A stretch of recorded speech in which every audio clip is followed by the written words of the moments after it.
एक रात गौरव और दिव्या बैठे हुए थे। दिव्या कह रही थी, गौरव भैया भूतों की कहानी सुनाइए ना, जिससे मुझे डर भी लगेगा। ठीक है दिव्या, आज मैं तुझे ऐसी कहानी सुनाऊंगा जिससे तुझे डर भी लगेगा। ऐसा हुआ क्या था, मैं जानना चाहती हूँ। तो ये घटना है हमारे गांव की। हमारे गांव में एक राक्षस रहता था, उसका नाम था पेचा पेची। मैं शुरू से जानना चाहती हूँ, आखिरकार हुआ क्या था। एक रवि नाम का आदमी था। उसकी उम्र करीब 25-30 साल होगी। तो वो हमारे ही गांव में पला बड़ा था। उसे बचपन में ही पेचा पेची की कहानी सब लोग को बता दी थी। हमारे दादाजी या दादी के साथ हमने बचपन में कहानी तो सुनी होगी, भूत पिशाच की। हम भी ऐसी ही कहानी बना रहे हैं आप सबके लिए। चलिए फिर शुरू करते हैं। फिर दिव्या ने पूछा, क्या हुआ था गौरव। तो रवि शहर में से गांव आया था, उससे कुछ ज़रूरी काम था। वो करीब 3 दिन के लिए रुकना चाहता था। तो सबसे पहले उसने दादा और दादाजी के यहाँ पर गया और उनसे मिला गौरव को। फिर क्या हुआ, उसके बाद उसने रवि ने जैसे ही दादा दादी को मिले, उनके आँख में से आंसू आ गए, क्योंकि उन्होंने रवि को बहुत टाइम पहले देखा था, इसके वजह से। फिर उन्होंने कहा, रवि तेरे माँ बाप नहीं आए। तो उसने कहा कि वो थोड़ा काम में बिज़ी है, इसके वजह से अगले साल आएंगे। मैं इस साल आया हूँ ना, कोई चिंता मत करो, मैं आपके साथ में ही रहूँगा। फिर रवि ने सब लोग के साथ बातचीत की, एक दिन रहकर खाना भी ना खाया। उसके बाद दूसरे ही दिन में उनके साथ खेतों में काम करने चला गया। फिर क्या था, फिर तीसरे दिन उसे फ़ोन आया शहर में से कि तुम्हारी जॉब अच्छी जगह पे लग गई है, क्या तुम इंटरव्यू देने आ सकते हो। तो गौरव खुश हो गया, क्योंकि उसने बहुत मेहनत की थी और उसे वो जो प्रोजेक्ट चाहिए था वो मिल गया था। इसके वजह से गौरव बहुत खुश हो गया। गौरव नहीं, रवि, हाँ हाँ रवि। रवि बहुत खुश हो गया। उसके बाद उसने अपने गांव के दोस्तों के साथ पार्टी पीटी स्टार्ट कर दी।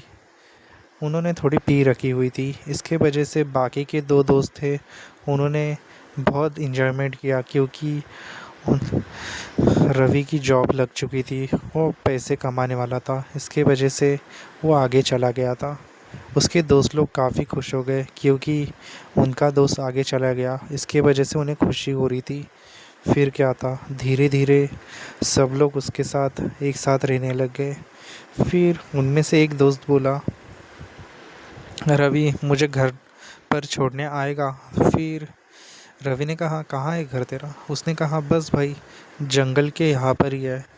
फिर वो घनी जंगलों में उसे छोड़ने चले गए थे। उतने में उन्होंने देखा उसका घर आ गया। उसके बाद रवि ने वहाँ से गायब हो गया। उसके बाद उसके दोनों दोस्त उसे ढूंढने लगे। वो कहने लगे, अरे ये तो नया है, इसे कुछ पता नहीं, कहीं पेचा पेची के हाथ ना लग जाए। अगर वैसा हो गया तो हम उसे बचा नहीं पाएंगे। फिर क्या था, धीरे धीरे उसके दोस्त लोग उसे ढूंढने लग गए।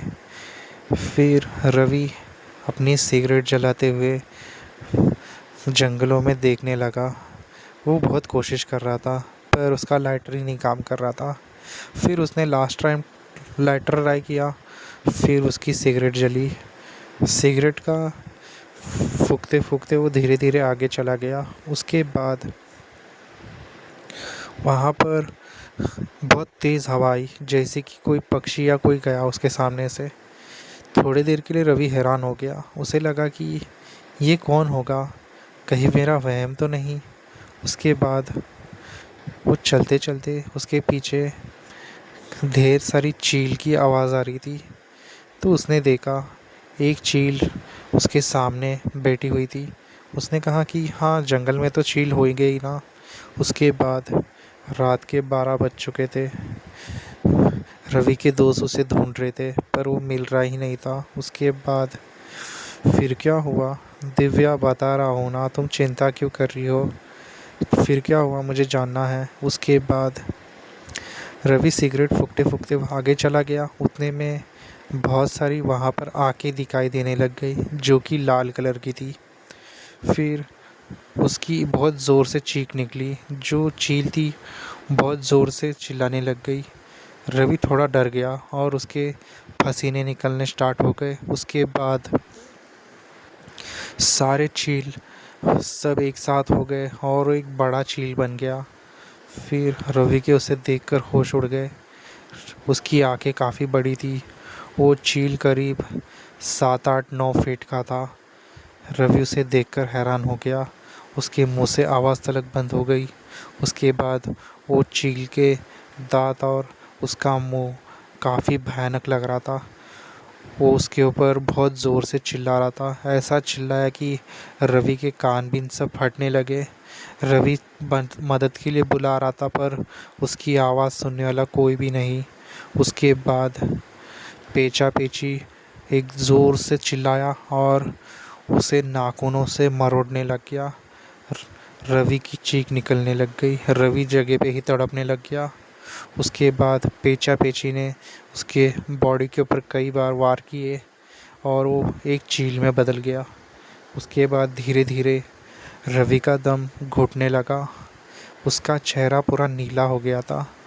फिर क्या था, उसके उसकी अंतिम टाइम चल रहा था, यानी कि लास्ट का श्वास चालू था उसका। उसने फिर भी कोशिश की कि मैं किसी को आवाज़ लगाता हूँ। उसके बाद उसे महसूस हुआ ये कोई और नहीं पेचा पेची ही है, क्योंकि वो चील जैसा दिख रहा था। उसका चेहरा और उसके दांत उसे देखकर वो डर गया था। काफ़ी भयानक लग रहा था। ऐसा लग रहा था कि वो एक भयानक भूत हो। फिर क्या हुआ, उसके बाद उसके बाकी के दोनों दोस्त आए और उसे ले गए और कहने लगे, अरे तू कहाँ था, हम तुझे ढूंढ ढूंढ कर पागल हो गए, चल अभी एडमिट करना पड़ेगा। फिर थोड़े देर के बाद उसे होश आया। फिर उसने गांव के सरपंच बूढ़े व्यक्ति को बताना स्टार्ट कर दिया कि उसे पेचा पेची ने मारा गया है। फिर उसने कहानी तो सुनी थी पर उसे पूरी तरफ शक नहीं था कि कोई चील भी इतनी जान ले सकता है। फिर उन्होंने बताया जंगल में पूर्णिमा से रात में उन लोग कोई भी व्यक्ति अकेला जाता है तो वहाँ पर एक बड़ा सा राक्षस है, यानी कि भूत। वो इंतज़ार करता है अपने शिकार का। जो कोई भी उसके सामने जाता है फिर वो एक चील का रूप लेकर उन्हें मारने की कोशिश करता है और उसे मरने की हालत में वैसे ही छोड़ देता है। जिसको जो कोई भी रात के समय वहाँ पर गया तो पेचा पेची उसे मार देता है। उनका शक यकीन में बदल गया जब उसने रवि के ऊपर हमला कर दिया। रवि ने आज तक चैन की सांस नहीं ली, क्योंकि वो आज तक गांव नहीं आया। हमारे साथ जो हादसे होते हैं हम उसे कभी नहीं भूल सकते। फिर रवि गांव नहीं गया, गया था वो, पर वो पिछली बातें याद नहीं करना चाहता, क्योंकि उसे लगता है कि उसके साथ दोबारा से हादसा हो गया तो उसे बचाने कोई भी नहीं आएगा। इसके लिए पेचा पेची का किस्सा सब लोग सुनते आ रहे हैं, पर पता नहीं लगा कि वो लोगों को क्यों मार रहा है। हो सकता है कि कोई भयानक राक्षस हो जो लोगों का खून पीकर और उनके मांस खाकर जिंदा रहो। इसके वजह से उसका नाम दिया है पेचा पेची। तो दिव्या, कैसी लगी तुझे कहानी? गौरव, अच्छी कहानी थी, मुझे पसंद आ गई। दोस्तों, क्या आपके पास भी ऐसी डरावनी कहानी है? अगर होगी तो हमें कमेंट कर सकते हैं। हो सकता है कि मैं आप सबके सामने लाने की कोशिश करूं। दोस्तों, आप सबसे रिक्वेस्ट है मेरी, हम एनिमेशन बहुत मेहनत से बनाते हैं। मैं देख रहा हूँ हमारे चैनल को कोई सब्सक्राइब ही नहीं करता, ना ही वीडियो को लाइक करता। ऐसे ही चलता रहा तो हम आप सबके लिए नई नई कहानियाँ कहाँ से लाएंगे। सपोर्ट करो हमें ताकि हम ऐसी ही डरावनी कहानियाँ आप सबके लिए बनाते रहेंगे। तो देर किस बात की है दोस्तों, 75% लोग अभी तक चैनल को सब्सक्राइब नहीं किए, ना ही लाइक आ रहे हैं। ऐसे ही चलता रहा तो हम आप सबके लिए कहानियाँ कैसे बनाएंगे, यूट्यूब से हमें रीच कैसे मिलेगा। सपोर्ट करो हमें ताकि हमें ज़्यादा रीच मिले और आप सबके लिए ऐसी डरावनी कहानी लाने का मौका मिले। तो मिलते हैं दोस्तों ऐसी ही हॉरर स्टोरी और घोस्ट की कहानी में। तब तक के लिए बाय।